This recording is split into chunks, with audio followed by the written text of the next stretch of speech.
Forest area সেইটো নকৰে মানে সেইটো কৰিবলৈ গ'লে গোৱালপাৰা ডিচি কোৰ্টটোৱে প্ৰপ'জ ফৰেষ্টত আছে।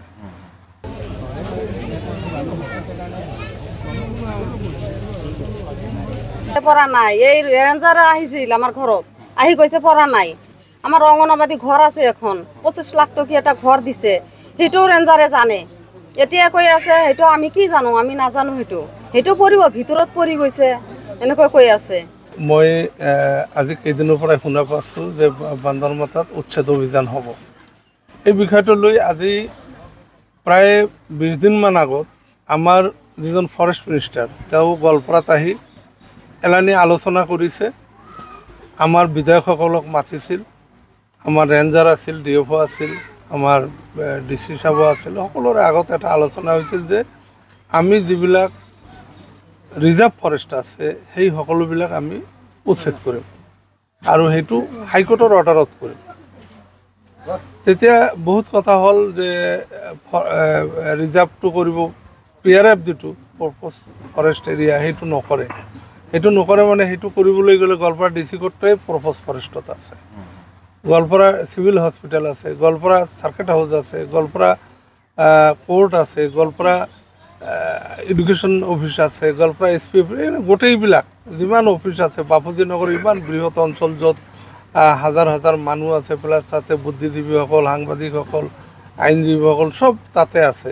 এই সকলোবিলাক কথা অহাৰ পিছত তেতিয়া ক'লে যে আমি কেৱল যিটো ৰিজাৰ্ভ ফৰেষ্ট সেইটো আমি উচ্ছেদ কৰিম। সেই হিচাপে এনেকুৱা এটা কথা হোৱাৰ পিছত লাষ্টত এনেকুৱা কথা হ'ল যে আমি এইবিলাক কৰিব যাওঁতে আমাকো কৈছে যে MLA সকলৰ লগত থাকিব, যাতে অবৈধভাৱে কোনো খাছ লেণ্ডত যাতে হাত নিদিয়ে বা চৰকাৰী জমিত যাতে কোনো হাত নিদিয়ে, কেৱল ৰিজাৰ্ভ ফৰেষ্টৰ বাহিৰে। এই কথাটো জানি পেলাই পৰহি দিনা আমি গম পালোঁ, পৰহি দিনা নহয় আজি 3 দিনমান আগত গম পালোঁ যে কৃষ্ণাই আশুডুবিতো তেনেকুৱা এটা অৱস্থা হৈছে, আশুডুবি অঞ্চলতো এনেকুৱা নটিচ দিছে, মাইকিং কৰিছে, আমাৰ বান্দৰমাটাতো দিছে।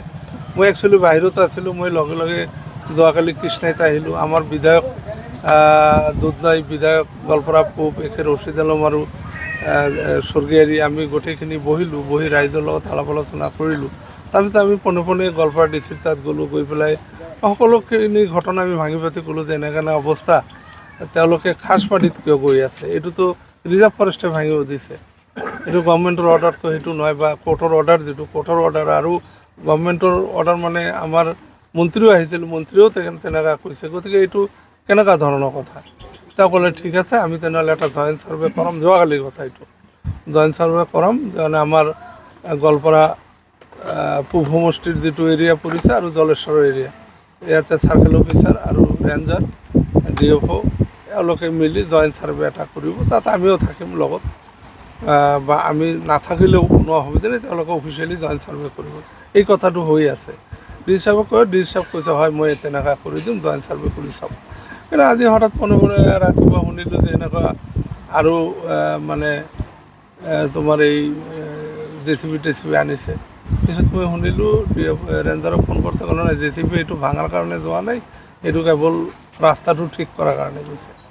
এইবিলাক কথা হৈ আছে। তেতিয়া আমাৰ কথা হ'ল এইটো, ইয়াৰে যিখিনি ৰাইজ আছে প্ৰায় 200ঘৰৰ ওপৰত মানুহ আছে, এইসকল মানুহৰ প্ৰত্যেকৰে একশনীয়া মেজি পট্টা আছে। আজি 50-60 বছৰৰ পৰা তেওঁলোকে ইয়াত বসবাস কৰি আছে, 2016লৈকে তেওঁলোকৰ মাটিৰ খাজনা দি আছে, এইবিলাক প্ৰত্যেকৰে আছে, কোনো এজন মানুহ। আৰু আমি যদি গুগলত আমি যদি অনলাইন টিপি চাওঁ তেতিয়াও দেখা যায় এওঁলোকৰ নাম আছে চিটাত আৰু চৰকাৰী খাজ বুলি লেখা আছে, তাত কোনো ৰিজাৰ্ভ ফৰেষ্ট বুলি লেখা নাই। গতিকে এই কথাটো আমি পতিয়ান ল'ব লাগে ডিপাৰ্টমেণ্টক, যে ৰিজাৰ্ভ ফৰেষ্ট যিহেতু যিখিনি ৰিজাৰ্ভ ফৰেষ্ট আছে ইয়াৰ ৰাইজ সকলো আমি আলাপ আলোচনা, মানুহখিনি একদম হতাশ হৈছে, মানুহখিনি চব কান্দি আছে। এই মানুহখিনিৰ ওচৰত মই এইকাৰণে থিয় দিছোঁ, মানুহখিনিক যাতে ইলিগেলভাৱে যাতে একো নকৰা হয়। তেওঁলোকে যদি ফৰেষ্ট লেণ্ডত বহি আছে, যদি ৰিজাৰ্ভ ফৰেষ্ট হয় তেওঁলোকে ভাঙি দিয়ক, আমাৰ ক'ব লাগে একো নাই। তেওঁলোকে যিহেতু ফৰেষ্ট লেণ্ডত নাই, যিহেতু ৰিজাৰ্ভত নাই, তেওঁলোকে খাছ লেণ্ডত আছে। এই খাছ লেণ্ডবিলাক এনেকুৱা আছে, ইয়াত আছে, খাজনাও দিছিল, কিন্তু কিবা কাৰণে খাজনা লোৱা নাই। এতিয়া গভৰ্ণমেণ্টৰ যেতিয়া প্ৰয়োজন হয় যে ইয়াত এখন স্কুল কলেজ বনাব, তেতিয়া গভৰ্ণমেণ্টে লওক, আমাৰ ক'ব লগা একো নাই। কিন্তু ৰিজাৰ্ভকতো আমি এই মাটিটো দিব নোৱাৰোঁ, বা গভৰ্ণমেণ্টৰ যেতিয়া দৰকাৰ হ'ব তেতিয়া গভৰ্ণমেণ্টে ল'ব, কিন্তু ৰিজাৰ্ভকতো আমি ফৰেষ্ট লেণ্ডত দিব নোৱাৰোঁ। এই কথাটোৱে আমি বুজাব খুজিছোঁ মানুহখিনিক। মই আশ্বস্ত কৰিলোঁ চিন্তা কৰিব নালাগে। আমি গভৰ্ণমেণ্টৰ যিবিলাক প্ৰশাসনীয় DC আছে, চাৰ্কেল অফিচাৰ আছে, DFO আছে, ৰেঞ্জাৰ আছে, সকলোৰ লগতে কথা পাতিম। গতিকে অযথা আপোনালোকে ভয় নাখাব, আপোনালোকে থাকক, কেনেকুৱা আমি কামটো কৰিব পাৰোঁ সেই চিন্তা আছে। আচলতে কিমান বিঘা মাটিত উচ্ছেদ জাননী আহিছে? ইয়াতে একচুৱেলি 118 হেক্টৰ, এইটো নলবাৰী ৰিজাৰ্ভ বুলি কয়। ইয়াত 118 হেক্টৰ মাটি, কিন্তু এই 118 হেক্টৰ মাটি একেলেঠাৰিয়ে নাই। ক'ৰবাত 600 বিঘা আছে, ক'ৰবাত 200 বিঘা আছে, ক'ৰবাত 2 বিঘাও আছে, ক'ৰবাত 64 বিঘা আছে, ক'ৰবাত 65 বিঘা। এনেকুৱা টোটেল মাটি হৈছে আপোনাৰ 861 বিঘা এনেকুৱা আছে বুলি মই জানিব পাৰিছোঁ। গতিকে মাটিটো ঠায়ে ঠায়ে আছে। এতিয়া এইটো ছাৰ্ভে কৰাৰ পিছতে ওলাব। আৰু ইয়াৰ ৰাইজে কৈছে যদি ছাৰ্ভেত আমাৰ ঘৰ যদি ফৰেষ্ট লেণ্ডত পৰে আমি তৎক্ষণাত ভাঙি দিম। চৰকাৰৰ কোনো আমি বাধা নিদিওঁ, চৰকাৰৰ লগত আমি আছোঁ, ৰাইজো আছোঁ। চৰকাৰী খাছ মাটি আমাক KL খাছ লেণ্ড আমাৰ ৱালত লিখি দিছে। যিবিলাক ৰিজাৰ্ভত পৰিছে AF বুলি লিখিছে। তে AF কেইটা ভাঙিব, চৰকাৰী খাছটো ভাঙিব নোৱাৰে। আমাক মাৰ্কা দি গৈছে, তাৰ পিছদিনা আহি আকৌ কৈছে চব উচ্ছেদ হ'ব। গোটেইখিনিতে নোটিছ দি দিছে, একদম পূৰা দাৰা যেনেকৈ দিছে।